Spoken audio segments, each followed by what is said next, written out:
શીર્ષક છે બેઘર.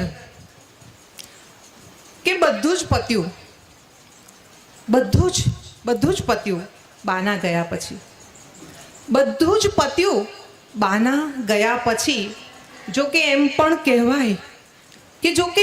કહેવાય કે હવે જ બધું શરૂ થયું બાના ગયા પછી.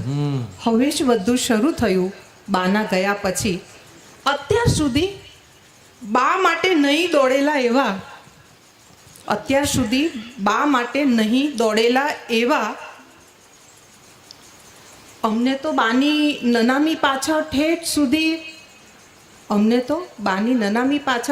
ઠેઠ સુધી દોડવું હતું. પણ એમ કાંઈ બ્રાહ્મણે 11મું 12મું અને 13મું કરાવતા, 11મું 12મું 13મું કરાવતા બ્રાહ્મણે કહેલું, એકવાર રાંધેલા ચોખાના પિંડ બનાવી એને દર્ભ દ્વારા કપાવતા કહેલું કે હવે તમારો બા સાથેનો નાતો પૂરો. ગર્ભનાળ સાથેનો નાતો શું આટલો બધો કાચો હોઈ શકે ખરો?